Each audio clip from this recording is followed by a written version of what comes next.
Hola, hola, buenos días, buenas tardes ya. Uy, estamos a 1:57 grabando el programa un poquito tarde por compromisos que teníamos previos, pero hoy es semana 35, programa 35 del año 2025 de Pregonando Ideas por la Cultura del Pueblo. En su versión Educar para Transformar en su cuarto año, este es un proyecto que inició en solitario, pero que luego en el camino, pues se ha incorporado a el nodo de Claxo del Grupo de Trabajo Praxis Emancipatorias, Bienes Comunes y Metodologías Decoloniales Alterglobales 2023-2025, al cual pertenezco desde el Instituto de Estudios Nacionales de la Universidad de Panamá y que pues me honro en presidir ese, este nodo de Claxon. Entonces, hoy voy a hablar con un compañero, un viejo amigo de por allá de los 80, muy comenzando los 80, estábamos muy jóvenes. Quiero aclarar eso, ¿eh? Estábamos muy jóvenes, ambos adolescentes, y conocí a su familia, a su hermano mayor, que bueno, ya me comentabas esta mañana que tiene como 25 años de estar en Santiago de vuelta. Qué rico ese pueblo de Santiago. Saludo a todos. Y bueno, la provincia de Veragua, la valiente y combativa provincia de Veragua y a todas las provincias del país. La verdad que hoy decidí, hoy es 31 de agosto. Hace un momento veía en el Facebook, tú sabes que el Facebook te hace memoria, ¿eh? De las cosas que tú guardas allí. Y justamente hace un año, pero sábado, estaba grabando el programa 35 del año 24. Hoy estamos grabando el 35, pero del 25.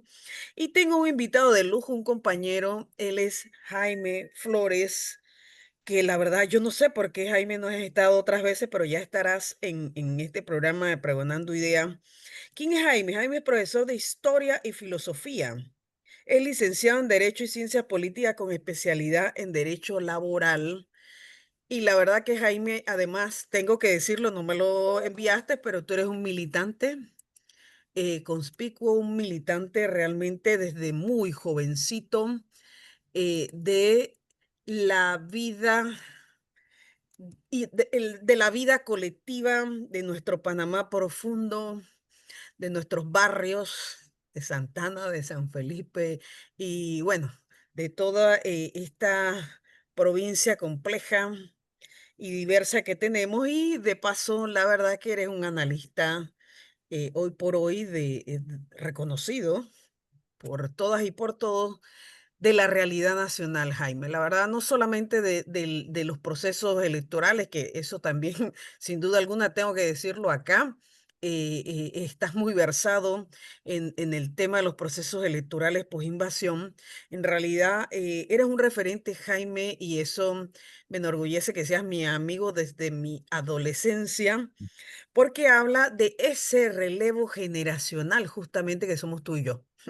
Y hoy vamos a hablar del momento histórico en el que estamos los panameños y las panameñas, la soberanía y la autodeterminación de nuestro país frente a los embates del imperialismo con el gobierno de ultraderecha que dirige Donald Trump y sus pretensiones de, dicen ellos recuperar, pero en realidad decía de robarse nuestro principal patrimonio, hombre, identitario, también hay que decirlo, económico, que es nuestro canal de Panamá y que recuperamos el 31 de diciembre de 1999 por varios momentos e hitos de la historia, pero que sin duda se enmarcan en el tema central de nuestro programa de hoy, que es los tratados del canal del 7 de septiembre de 1977, que sin duda marcan un antes y un después en las relaciones entre Panamá y los Estados Unidos.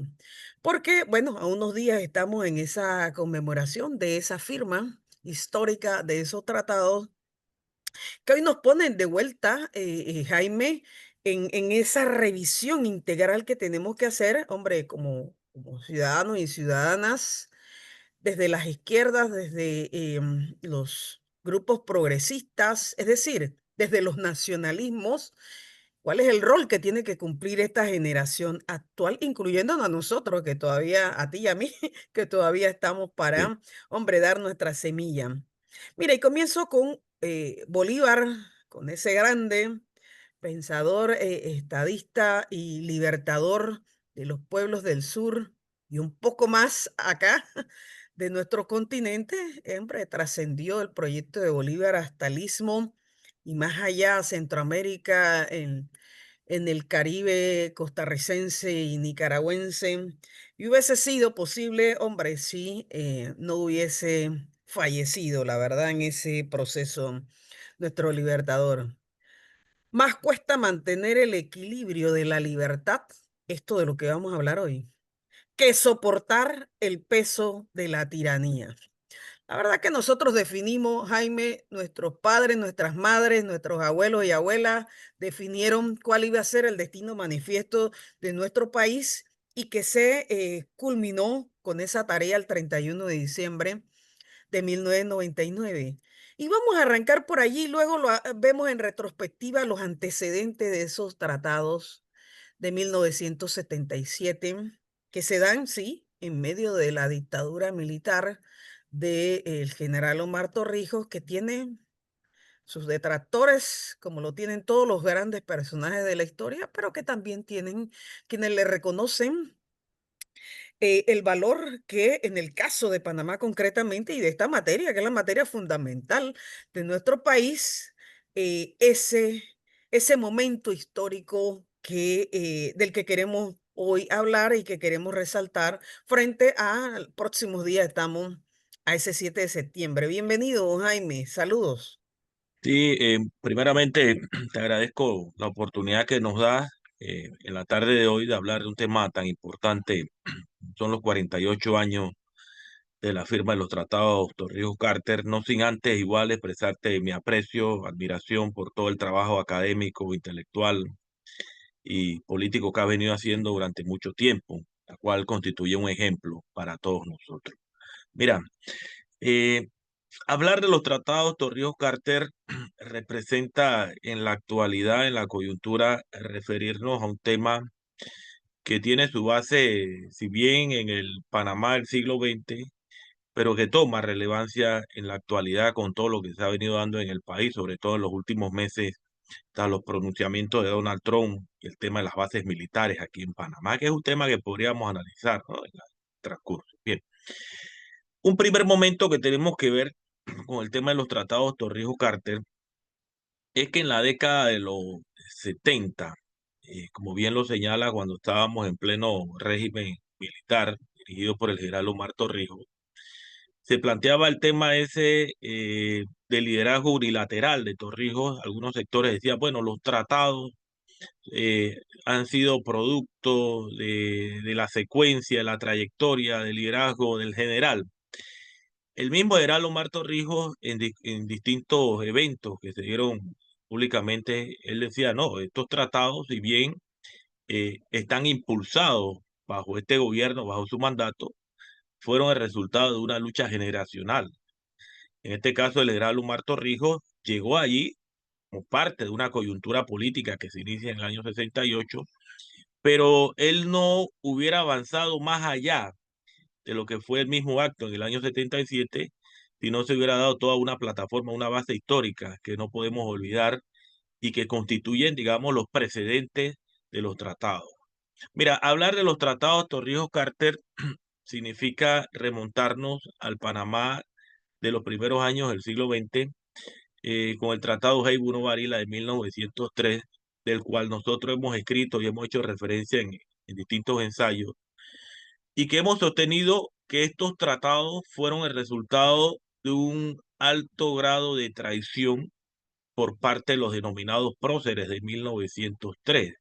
Este es un debate que nosotros hemos sostenido con algunos historiadores en algunos foros y que hemos planteado que si bien en el año 1903, por parte de los habitantes del Istmo de Panamá, existía, digamos, el interés de continuar con las labores de construcción del canal que habían iniciado los franceses en el año 1880, ese interés no estaba sobre, digamos, supeditado a que los Estados Unidos asumieran ese control a cambio de ceder la soberanía del territorio. Esos fueron los debates que se dieron en agosto del año 1903 en Colombia, sobre todo en el Congreso, cuando fue rechazado el Tratado de Rangel, el 12 de agosto de 1903. Algunos panameños que estuvieron ahí, por ejemplo, en los debates, en el caso de Oscar Terán, que es una figura que ha sido invisibilizada por la historia, pero fue un patriota, fue un hombre que se opuso contundentemente a todos los actos entreguistas que se dieron en el año 1903. Bueno, él sostenía que la población del Istmo de Panamá en su conjunto, si bien quería el canal, no a cambio de lo que estos próceres, entre comillas, aprobaron en el año 1903, que fue una entrega por medio de un enclave colonial basado en el Tratado de Varila, que fue un tratado, Rebeca, que no gozó primero con el respaldo nacional porque no fue aprobado por la Asamblea Constituyente. Legalmente, el tratado debió haber sido por la Asamblea Constituyente del año 1904 y posteriormente debía ser igualmente avalado por la Asamblea Nacional, que eran los propios constituyentes que se erigen como tal, porque ellos extienden el mandato hasta el año 1906. O sea, fue un tratado, primero, que no pasó por el Consejo Municipal, o sea, como expresión mínima, en este caso la Autoridad Nacional en 1903.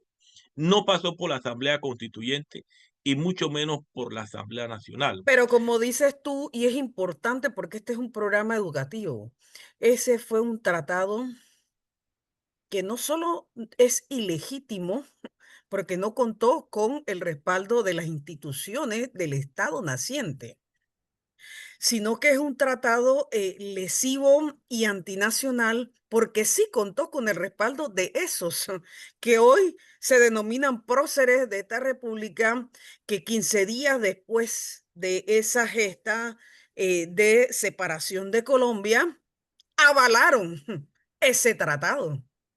Sí, totalmente. Mira, y por eso digo que llegar al tema del año 77 pasa por analizar este episodio.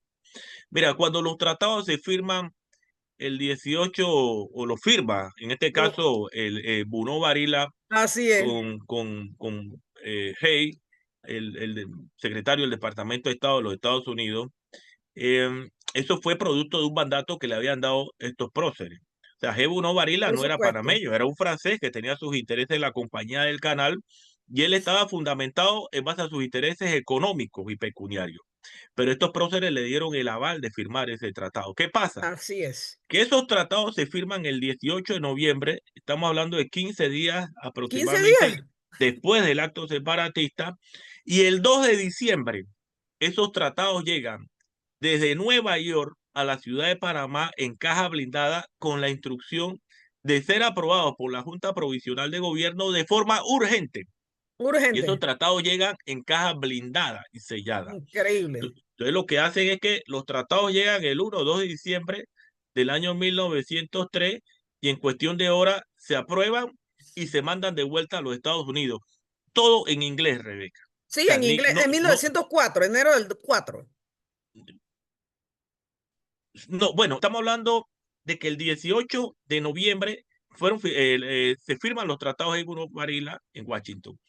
Pero días después, el 2 de diciembre de ese mismo 1903, los ¿Correcto? tratados llegan a Colón, llegan en caja sellada y la misma Junta Provisional de Gobierno lo avala, lo firma y los ratifica a espaldas del pueblo, o sea, una En cuestión de inglés. días. Claro, ¿qué pasa? Que Bruno Varila, en este caso, que era un hombre muy sagaz, un político, bueno, todos sabemos la historia de Bruno Varila, él sabía perfectamente de que si esos tratados demoraban, digamos, más de 24 horas, más de 48 horas en Panamá, iban a ser rechazados por este país. Entonces, la instrucción que él le mandó a estos próceres, entre comillas, fue de que tenían que ser aprobados de manera urgente. Y Urgente. ya para el día 3, 4 de diciembre eso estaba ya firmado y iba devuelto para los Estados Unidos. No se supo hasta los tratados cuando fueron traducidos.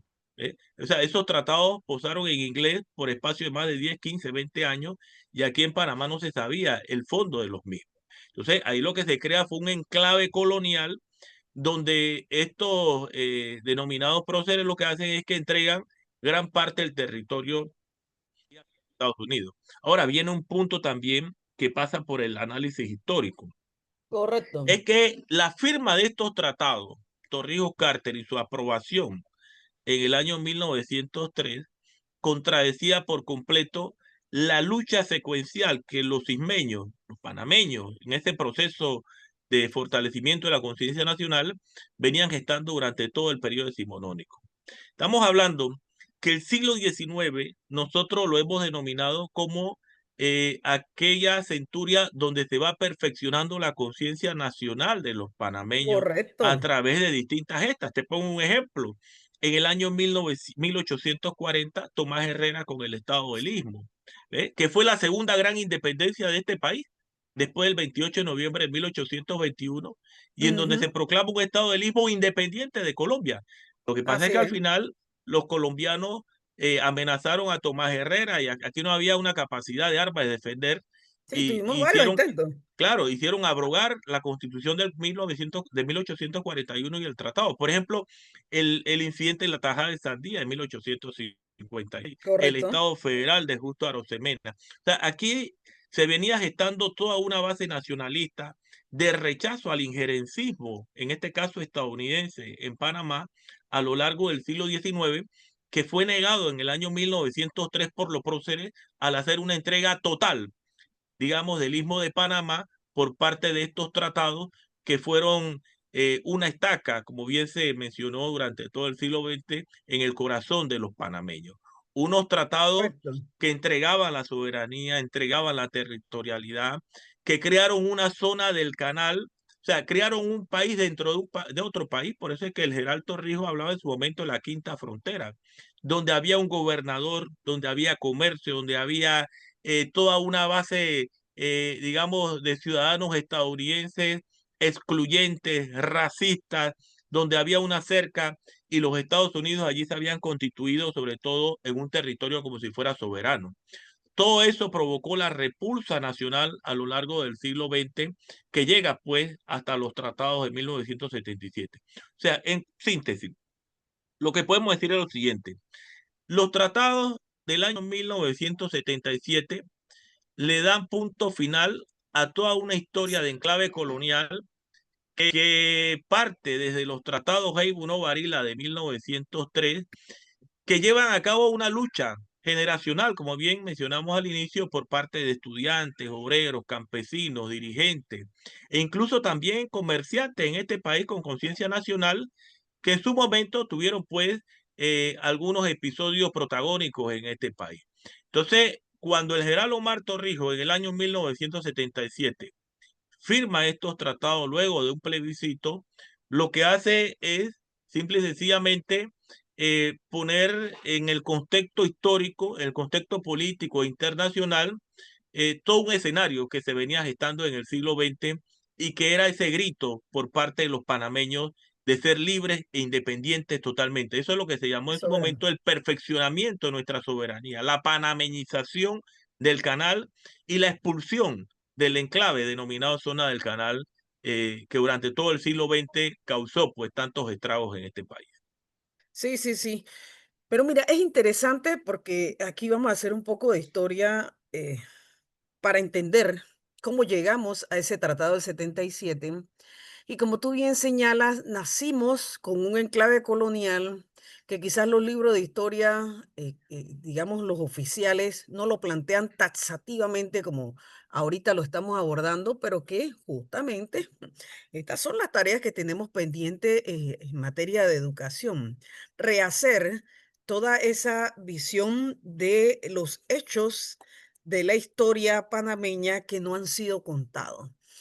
Y en ese sentido, ese enclave colonial que no es un invento, que fue real, porque había un artículo 136 de esa Constitución de 1904 que así lo constituía, es decir, Panamá quedaba sometida, ¿verdad? como una colonia a el imperativo de los Estados Unidos. Y es a partir de los panameños y las panameñas que van teniendo la oportunidad de ir a la escuela, de entender su historia y que además, como bien lo señalas tú, generaciones incluso del siglo XIX en el que estuvimos en Unidos a Colombia, ya venían ismeños estudiando en universidades, no solamente en Bogotá o en México o Argentina, sino incluso en países de Europa.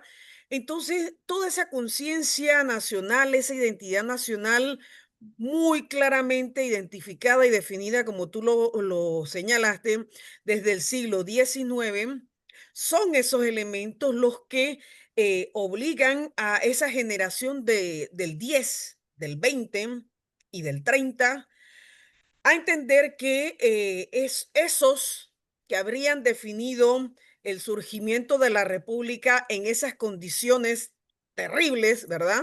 En 1903, debían ser relegados de la toma de decisiones, debían ser relegados de la historia misma.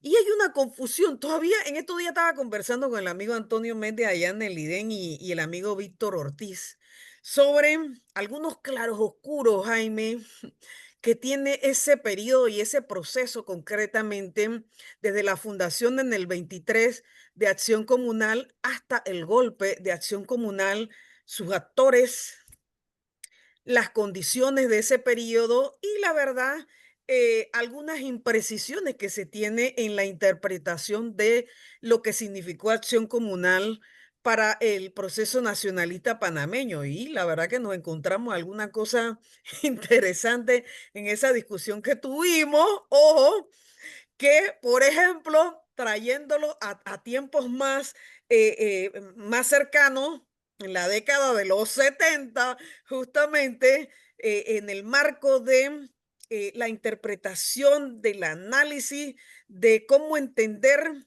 el no la redacción solamente del tratado del 77 sino el espíritu de lo que debía significar ese tratado para los panameños y las panameñas, y habría una discusión en ese momento que, por ejemplo, mi persona, y lo digo aquí, hombre, con el respeto que le tengo a mis oyentes, eh, no entendía esa crítica que yo diría acre que en algunos personajes que ya no están, se le hacía a ese proceso de acción comunal que yo identificaba como puro, puro frente a esa construcción de lo nacional, del pensamiento nacional, y que algunos actores de ese tratado del 77 identificaban eso que hoy, cuando te digo hoy, es la semana pasada, ¿eh?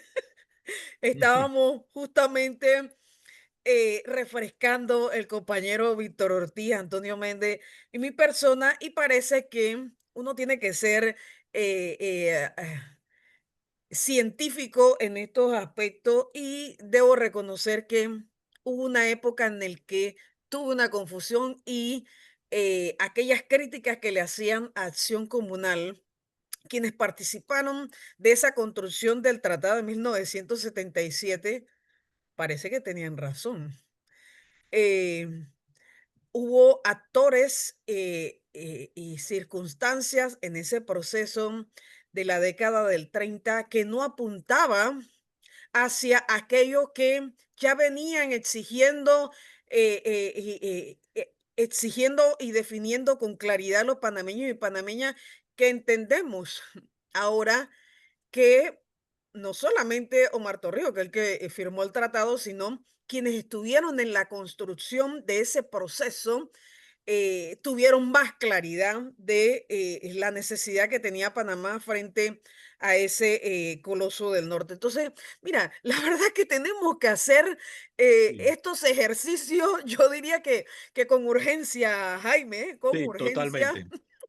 para reentender algunos momentos de la historia que no tienen la claridad meridiana que debieron tener para el momento en el que nos encontramos hoy. Plantearnos, más allá de nuestras diferencias, Jaime, de nuestra diferencia en nuestra praxis política, de nuestra diferencia en nuestra construcción ideológica, de todas las diferencias que podamos tener, mira, entender la historia, sus actores, desde todos los multifactores que por distintas circunstancias, sobre todo políticas, tenemos que decirla, y de formación ideológica, en algunos momentos definimos o decidimos en lo individual o en lo colectivo em, minimizar o no considerar o desvirtuar. Vaya, creo que somos adultos, estamos en una madurez política y creo que reconocer que hayamos desdeñado algunos elementos que eran importantes para entender ese momento histórico hace 48 años, Jaime, que Claro, era una exigencia, sobre todo, de esa gesta heroica y patriótica de enero de 1964, que no solo las juventudes, que hay que decirlo, pues sí, en primer término, las juventudes, los estudiantes que llevaron la vanguardia de esa lucha, pero es que allí fue todo el pueblo panameño.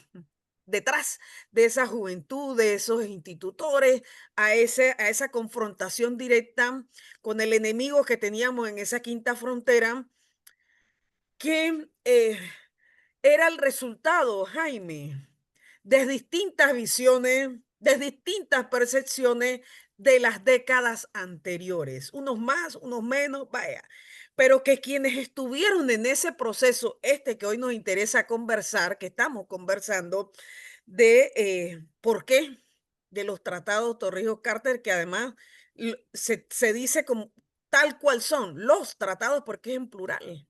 Se firmaron dos totalmente. tratados en ese momento histórico, porque habría una significancia en la retoma, que era una exigencia de los mártires del 64 y de todas las generaciones, de la soberanía en la administración del Canal de Panamá, ¿verdad? Y por tanto de su defensa, pero que para los Estados Unidos, en ese momento, que imagínate, en la década del 70 era la primera potencia del mundo, no les era posible en su arrogancia y en, hombre, en su control hegemónico del planeta, eh, entender que la soberanía del Canal de Panamá implicase, de alguna manera, em, una autodeterminación total en, eh, en el tránsito por la vía acuática. Y eso fue lo que de alguna manera marcó ese otro tratado concerniente a la neutralidad permanente del canal, ¿va? Que a veces no lo entendemos, en la escuela no se explica el espíritu de ambos tratados. Creo que, y que de alguna manera los detractores de esos tratados plantearon en una sola argumentación el que el tratado del canal que abolía el tratado de 1903 no garantizaba la soberanía panameña, la soberanía de la República de Panamá. Y ahí se sentaron las bases de bueno, de estos 48 años que llevamos de quienes se opusieron en primer término a la firma del tratado y que fueron durante estos 48 años detractores de ese tratado del canal en función de la dinámica que se creó con el tratado concerniente a la neutralidad permanente del canal. Y quiero que vayamos por aquí, Jaime, porque es el momento a 48 años a que se aclare de una vez por todas el cumplimiento de ese tratado del canal frente a esa lucha generacional que decía abolición sí o sí del tratado de 1903. Sí. Bueno, mira, totalmente y comparto todo lo que has expresado. Mira, un punto que debemos tomar en cuenta al analizar lo relativo a la firma de los tratados de Torrijos-Carter del año 77 es que para aquella época se dio una dinámica distinta en cuanto al tema de la negociación misma de los tratados. ¿Qué sucedía?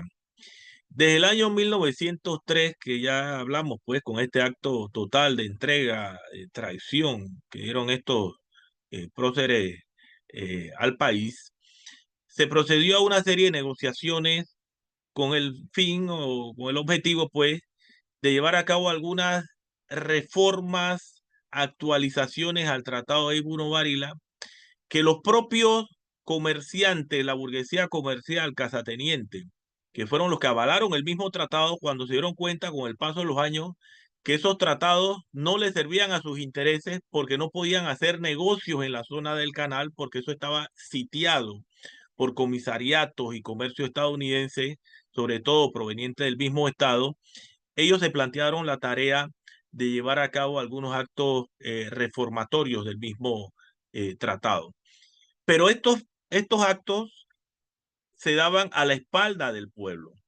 Por ejemplo, en el año 1926, con el convenio Kellogg-Alfaro, que fue rechazado por la Asamblea producto de la presión popular y también las manifestaciones públicas de acción comunal en aquel momento y de sindicatos, trabajadores, estudiantes, etcétera, era un convenio que buscaba principalmente beneficiar a la burguesía comercial del país que quería vender sus productos en la zona del canal, más nada. O sea, ellos no estaban pensando en un tema de soberanía, de territorialidad, de ponerle fin al enclave colonial, sino de cómo ellos podían poner sus productos en la zona del canal y seguir negociando dentro del concepto este de zona de tránsito.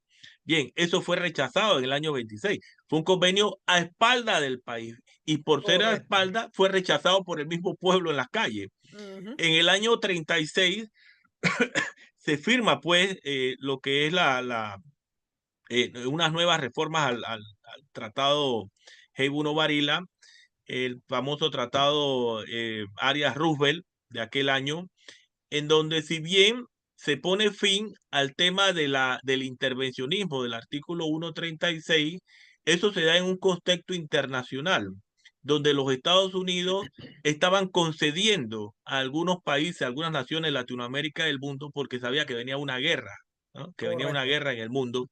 Y entonces era un plan o una estrategia de crear esos enlaces, esas amistades, esa solidaridad, sobre todo con los países acá del tercer mundo, del sur global, para efecto de buscar una alianza en contra de lo que venía, que era una guerra mundial, y en efecto se dio en el año 39. Bien, esos tratados del año 1936, que también fueron a espaldas del pueblo, ¿por qué fueron a espaldas?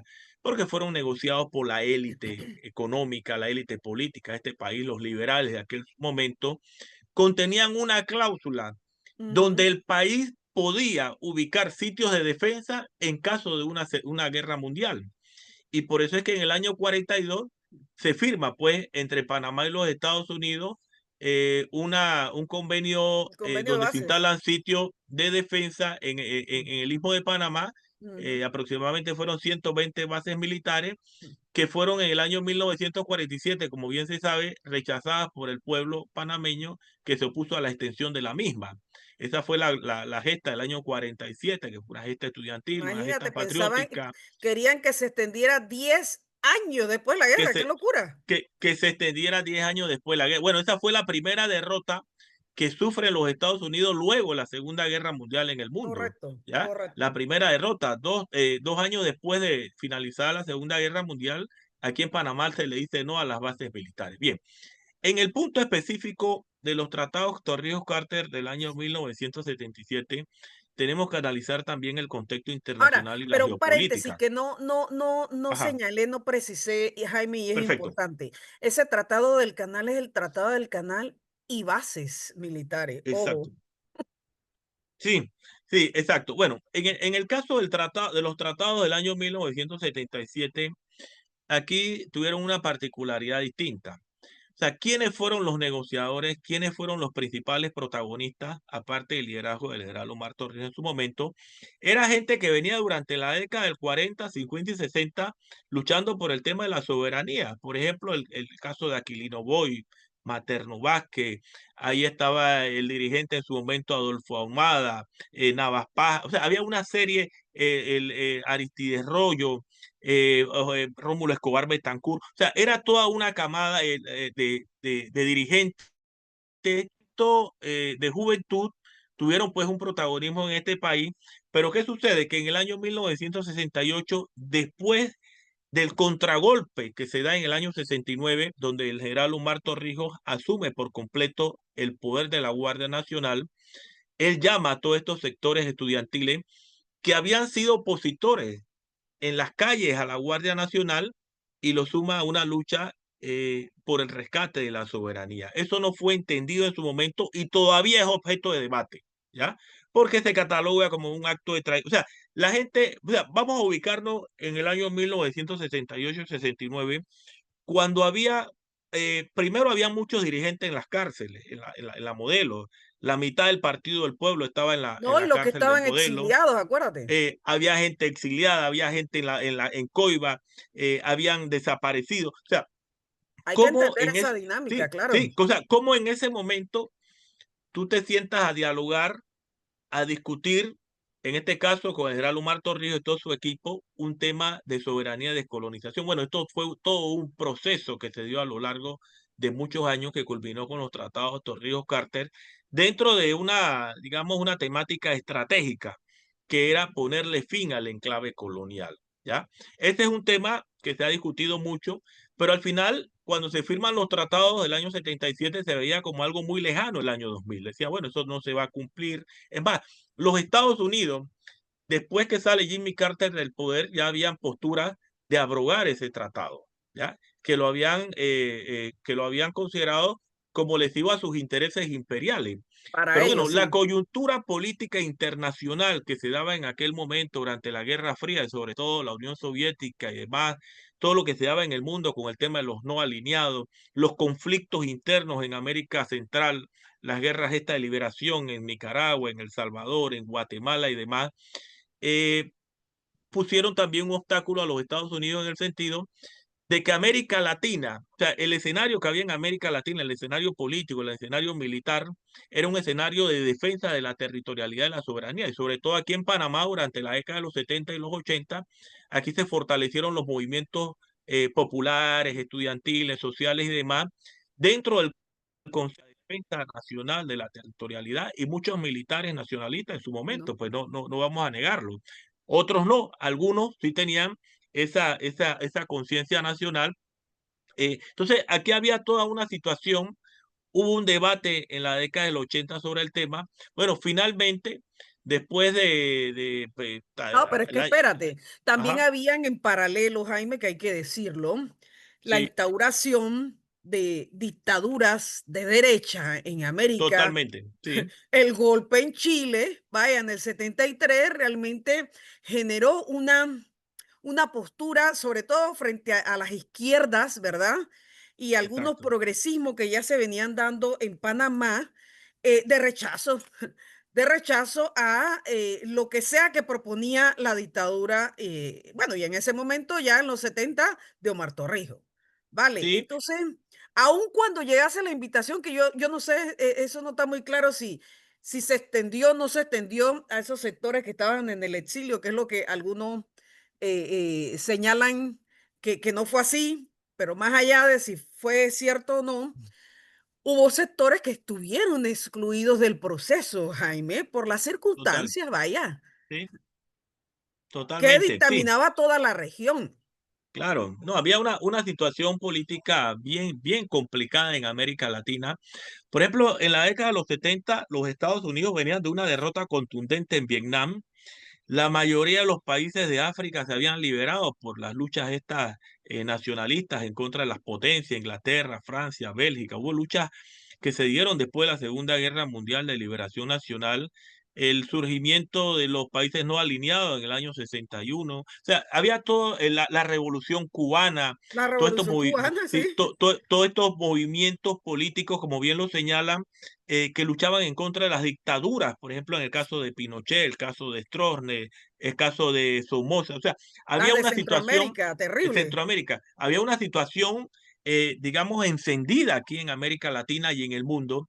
Entonces, los Estados Unidos como tal, y en el caso de Panamá, se había fortalecido una conciencia patriótica, nacional, de soberanía, de territorialidad, no entreguista, que eso no venía de la década de los 70, sino mucho antes. Mira, yo siempre Claro, recalco, Rebeca, el tema de la fundación de la universidad en el año 1935, que fue un hecho histórico, pero de mucha importancia. ¿Por qué? Porque la Universidad de Panamá, a través de la academia, a través de la formación de los estudiantes, forjará esa conciencia nacional y patriótica en la juventud de aquel entonces. sí. Esos fueron los jóvenes que en la década Fue del clave los 40. 40 y los 50, así es. Claro, eso fueron los jóvenes que se formaron en la década del 40, el 50. O sea, la Universidad de Panamá, como siempre se ha mencionado, como conciencia crítica a la nación, pero sobre todo como ese bastión que luchaba a favor de la soberanía y del tema en contra del enclave colonial.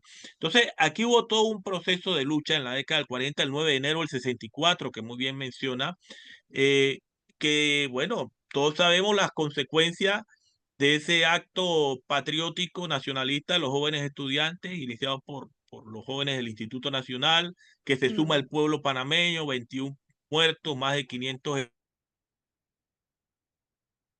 heridos, heridos, así es.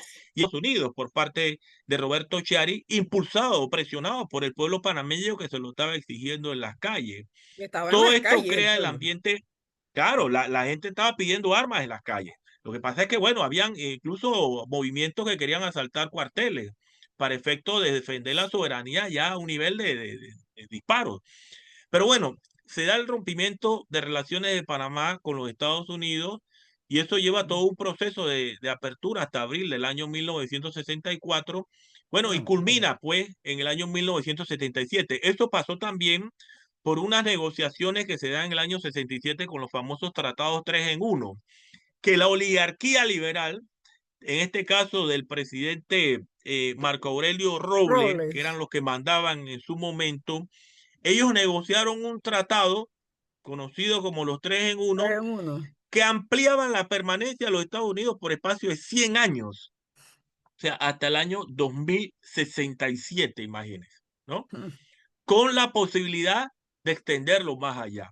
Eso Qué fue barbaridad. rechazado contundentemente. O sea, Rotundamente, por eso es que te imagínate. digo que en el siglo XX los políticos, el liberalismo en este país, la oligarquía liberal en este país, negociaba con los Estados Unidos para sus intereses Sí, económicos. siempre en contra del interés nacional, una cosa Y impresionante. cuando ellos sentían que el pueblo estaba en las calles, entonces llamaban a los Estados Unidos para que intervinieran militarmente, como se dio Hasta en en el las año elecciones, 25, en todos los procesos hasta en las electorales, elecciones, terrible. todos los procesos electorales. O sea, aquí éramos una especie de protectorado, porque esta burguesía liberal fue una burguesía entreguista, Así incapaz es. de defender los intereses nacionales, pero que siempre estaba supeditada a la Guardia Nacional, a Remón Cantera, a los Ballarinos, a todos estos militares que reprimían al pueblo, encarcelaban a los dirigentes sindicales, a los estudiantes y demás, que salían a la calle a protestar por soberanía, ¿ya? Entonces, ¿qué pasa? Increíble, Que Jaime, que después de más de 100 años tenemos a un presidente que le devuelve a esos sectores. Vaya, realmente la historia es tremenda, ¿no? sí, o sea, por eso digo, o sea, tenemos que estudiar la evolución de la oligarquía en este país por espacio de 100 años y nos damos cuenta que aquellos principios de represión, aquellas ideas retrógradas, aquellas ideas segregacionistas, entreguistas, se mantienen vigentes. Lo que pasa es que nosotros tenemos que seguir leyendo y Y cultivando estos temas racistas. históricos. Por ejemplo, en el año 50, durante el gobierno del doctor Arnulfo Arias, aquí se proscribieron todas las agrupaciones de izquierda. Ramón Cantera lo retoma en el año 53 Mm, con la ley 43. O sea, aquí había oh, toda una política de persecución en contra de las ideas nacionalistas, patrióticas, Incluso si tú protestabas en contra de los Estados Unidos, eras catalogado, eras marcado, no solamente por los organismos de inteligencia de la seguridad panameña, sino también externos, y te desvinculaban de cualquier oportunidad laboral en este país e incluso te expulsaban de las universidades nacionales. Eso le pasó al profesor César de León, historiador, que usted te debe recordar, profesor Correcto, del Instituto Nacional, a Chamarín, a correcto. su esposa y a muchos dirigentes. Bien, Vamos, vamos. un punto importante dentro del análisis de los tratados de 1977, y ya lo mencionamos, fue la gesta del 9 de enero del año 1964. Esa fue una gesta que en nuestra opinión marcó el principio del fin de toda una larga trayectoria de lucha política, social, en defensa de la soberanía a lo largo del siglo XX, y que demostró que los panameños no estábamos dispuestos a seguir siendo colonia de los Estados Unidos y que nos oponíamos al enclave colonial. Eso costó 21 muchachos, pues, y sobre todo jóvenes y ciudadanos que cayeron No, en esa jornada, pueblos también, gente del sí. pueblo, jóvenes estudiantes y también gente del pueblo que se sumaron a la lucha, pero que la oligarquía en aquel momento del 9 de enero del año 1964 Dos niñas celebraba, murieron. celebraba la masacre, porque decía que eso es lo que habían protestado en la Avenida 4 de Julio, posteriormente Avenida de los Mártires, eran comunistas y eran pagados por Cuba y por la Unión Soviética. O sea, o sea, se repite la historia igualmente, ¿no? Que si tú protestas, si tú eres patriota, si tú eres nacionalista, si luchas en favor de los intereses nacionales, en favor de las reivindicaciones de los trabajadores, de una vez la oligarquía te marca para excluirte. Pero ¿qué sucedió? Ese evento del 9 de enero de 1964 fue un evento que tuvo una explosión nacional y mundial. Fue incluso portada de la revista Life en su momento, que era una de las revistas estadounidenses más leídas en aquel momento, en aquellos tiempos, y que el mundo como tal decía, bueno, como un país que acababa de llegar al millón de habitantes en el año 58-59, lleva a cabo una de estas gestas tan gloriosas, tan patrióticas, y se enfrentan a un imperio que estaba comenzando a armar todo el sudeste asiático, en Vietnam, en Camboya, un imperio que mantenía dictadores en toda América Latina, un imperio que en el año 1965, un año después de la gesta, intervendrá militarmente en República Dominicana, causando más de 8.000 muertos. Un imperio que durante toda la década del 50 venía con una política de guerra fría, de dictaduras, de persecuciones, de desapariciones en América Latina y en todo el continente. Un imperio que en los propios Estados Unidos aplicaba una política racista en contra de toda la población de la etnia negra, sobre todo en los barrios pobres de Nueva York y demás. O sea, un imperio que luego de la Segunda Guerra Mundial, de la culminación de la Guerra Mundial, se había propuesto su fortaleza geoimperial eh, en todos los continentes Militar. y avanzar en la política esta de dominación, sobre todo en los países estos nuestros del tercer mundo.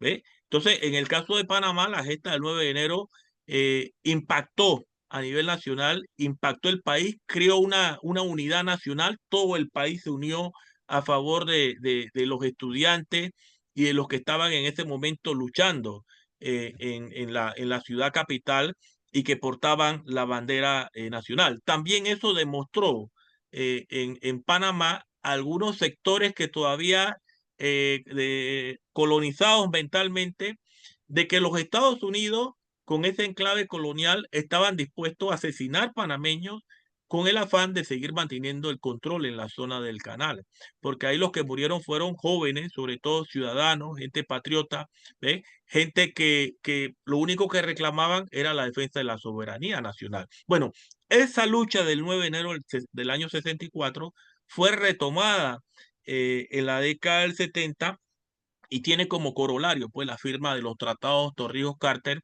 que si bien, como bien señalaba Rebeca, fue objeto de debate en su momento porque algunos sectores decían que esos tratados no cumplían con las aspiraciones nacionales y demás. Bueno, la verdad es que 22 años después, el 31 de diciembre del año 1999, los Estados Unidos entregan pues todo ese territorio de la zona del canal, entregan el canal a Panamá.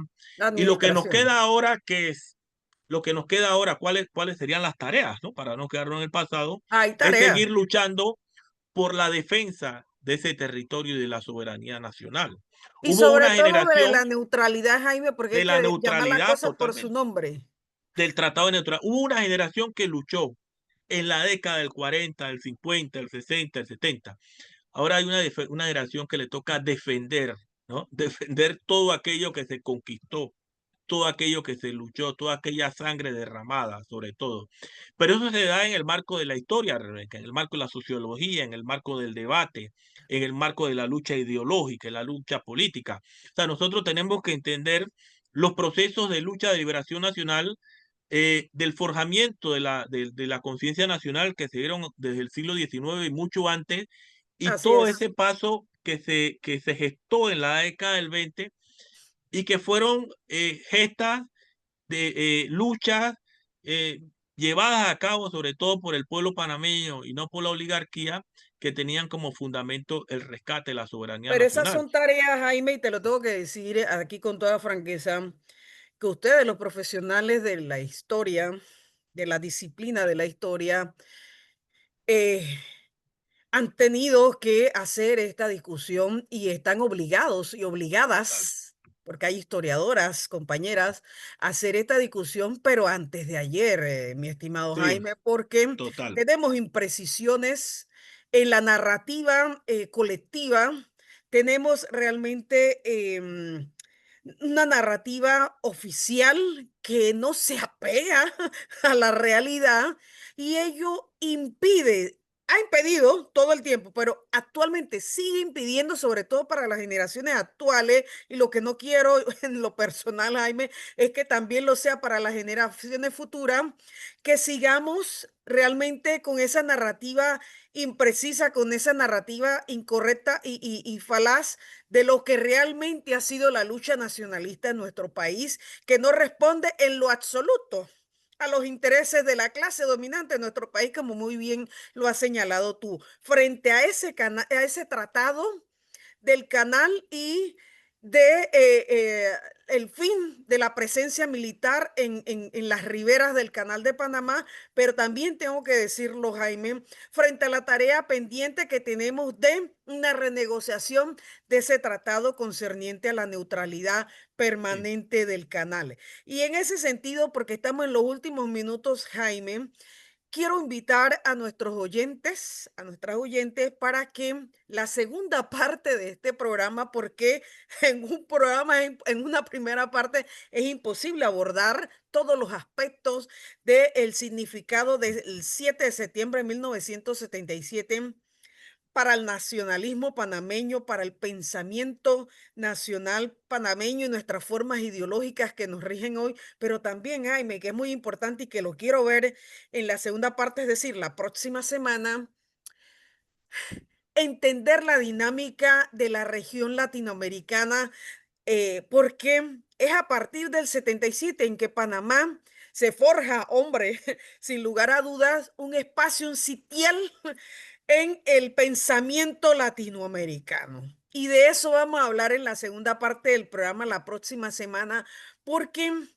por ejemplo, para la Revolución Cubana, la impronta del nacionalismo panameño en esas luchas generacionales, lo que decías tú, lo que significó para la América Latina el rechazo al convenio Filojain, lo que significó para la América Latina ese rechazo del Tratado 3 en 1, que significaba una expansión del control hegemónico mm, de los Estados Unidos, sí, en el Istmo de Panamá, en la República de Panamá, pero de paso en toda la región latinoamericana y sobre todo lo que significó para los Estados Unidos esa firma de ese tratado del canal y de las bases militares, es decir, de la presencia estadounidense que le daba fin el 31 de diciembre del 99, lo que significó para todo el pensamiento latinoamericano, para la Revolución cubana, para, por ejemplo, el proyecto bolivariano de Hugo Chávez Frías, que la gente todavía no entiende por qué Hugo identifica em, la figura de Omar Torrijos y de ese tratado del 77 como un momento de construcción de la liberación, no solamente de la nación panameña, sino de la liberación de los pueblos de nuestra América en el siglo XX. Entonces, ese significado de ese tratado del Canal de Panamá, quiero que lo continuemos en la próxima semana y, por supuesto, estamos obligadísimos, Jaime, a hablar de la tarea pendiente que quedó en función de la firma del tratado concerniente a la neutralidad del Canal de Panamá. En tus palabras finales, porque ya terminamos el programa de esta semana y por supuesto invitando, porque aquí los dejamos a todos al pendiente de la segunda parte para el Sí. próximo domingo. No, sí, te agradezco, Rebeca, por la invitación y sobre todo cabe quizás analizar un poco la figura y la personalidad del general Omar Torrijos en su momento. O sea, como una persona que venía de los cuarteles llegó a ser protagonista, en este caso de uno de los actos más importantes que ha tenido Panamá en el siglo XX, que fue la firma de los tratados Torrijos-Carter en cuanto al tema del rescate de la soberanía, sobre todo viniendo del general Torrijos de los cuarteles militar. O sea, cómo llegó allá a consolidar ese liderazgo. O sea, ese es un tema que también se puede debatir. Yo tengo mi teoría al respecto y la ubico siempre en el tema familiar, que eso lo podemos analizar, ¿no? En otros programas, porque Gerardo Omar Torrijos venía de una cuna familiar de gente patriota de Santiago de Veragua, Moisés Torrijos, Hugo Torrijos, era gente que tenía una base sólida en la provincia de Veragua, sobre todo en la escuela normal Juan de Motenaro Semena, y Gerardo Omar Torrijos también tenía muchos contactos con líderes de izquierda a lo largo de la década del 60. Por eso es que en los años 70, cuando a Omar Torrijos se le habla de lo que sucedió en Cerro Tute en el año 59, él dice llanamente que fue un acto que él se lamentaba. Él siempre se lamentó de ese hecho cuando lo mandaron allá a Cerro Tute a, a, a sofocar la rebelión de los jóvenes, sobre todo del movimiento popular en aquel momento, y que él fue herido igualmente, y él también es el causante de lo que se dio, el desenlace ahí de algunos, de muertes ahí de algunos dirigentes. O sea, es un tema que sería bueno verlo desde el punto de vista histórico, sociológico, psicológico, y Omar Torrijos, hoy por hoy, en América Latina y el mundo, o sea, nosotros podemos decir lo contrario, pero es visto como una figura importante en el ámbito internacional, o sea, como uno de los grandes líderes del siglo XX, sobre todo por el tema de la consecución de los tratados Torrijos-Carter en el año 1977. Que eso habría que analizarlo en el fondo, dentro de la objetividad, lógicamente, el liderazgo y cómo él pudo sumar a una cantidad de sectores en los años 70, 71, 72, 73, etcétera, en esta lucha por la soberanía nacional. O sea, como mucha gente, uno aceptó el liderazgo de Omar Torrijos, Yo más que gente los diría pueblos del mundo, se pueblos lo sumaron. aceptó y se encaminó pues en este proceso que lleva a la firma de los tratados con sus penumbras y sus claridades que se dieron durante ese proceso. Y la verdad que ese hecho histórico que marca un hito para la realidad panameña significó para los pueblos eso que hoy denominamos sur global, realmente una posibilidad real de ese anhelo de, de, de, de de liberación de los pueblos del mundo concretarse, realmente materializarse. Y creo que eso es innegable para los que son seguidores de esa figura del general Omar Torrijos como para sus detractores. No, En- y no solamente él supo atraer sectores a nivel nacional, sino a nivel internacional. Por ejemplo, un Gabriel García Márquez, que no salía aquí de Panamá, Graham Greene, muchos escritores, políticos. O sea, era toda Sí. una política en materia diplomática destinada a captar, ¿no?, el apoyo a la causa panameña, y el mismo Heraldo Mar Torrijos participó en las reuniones de los no alineados. Aquí se dio en Panamá la reunión del Consejo de Seguridad de las Naciones Unidas en el año 73, donde la Ujú. mayoría de los países del mundo le dijeron no a los Estados Unidos, y los Estados Unidos al final veta la resolución de las Naciones Unidas. Ahí estuvo el canciller Juan Antonio Tac, un papel protagónico, el doctor Julio Yao igualmente, que era uno de los asesores del doctor Juan Sí, Antonio Tac. todavía O está sea, con nosotros. aquí hubo una corriente patriótica nacionalista muy importante en la década de los 70, que fue una generación, como bien anotamos, ya esa generación puede tener 70, 80 años, quizás un poco más, algunos han desaparecido, que jugaron su papel en aquel momento. Tuvieron sus críticas, tuvieron sus aportes, pero finalmente lo que nos queda, y ya sería ya motivo de otra reflexión, de otro programa, El son los domingo que retos hacia el viene. futuro. Claro, son los retos, los nuevos desafíos en materia de sostener aquello que se logró, que se ganó con lucha. No es Hombre, como y se que no dijo fue por ahí, fácil. Hubo un no fue como intento. dijo Trump, que aquí le regalamos el canal a los Ah, panameños, no, no no, sé si no, te no, no. acuerdas, ¿no? Eso no Ojo, fue así. ojo, que tuvieron intentos la derecha y sobre todo el Partido Republicano tuvo un intento de interrumpir eso que se convino en ese tratado del Canal en Exacto. 1989 con la invasión. Ojo, Totalmente, totalmente, que así es. vamos a hablar la próxima semana. Y el segundo intento en el año 1998 con su El proyecto tal, del Tratado de CMA, del Asistencia Legal Centro Mutua, ¿no? Multilateral Antidroga. Sí, sí, Entonces, exacto. eso lo vamos a hablar la próxima semana para entender el significado de los tratados Torrijos-Carter de 1977. Mire, me voy con una frase de otro grande de nuestra región, de Fidel Castro, que dice, la fe de los pueblos, esto que te hablaba hace un momento, la fe de los Sí, pueblos no se despierta con promesas, con teorías ni con retórica. La fe de los pueblos se despierta con hechos, con realidades, con soluciones verdaderas.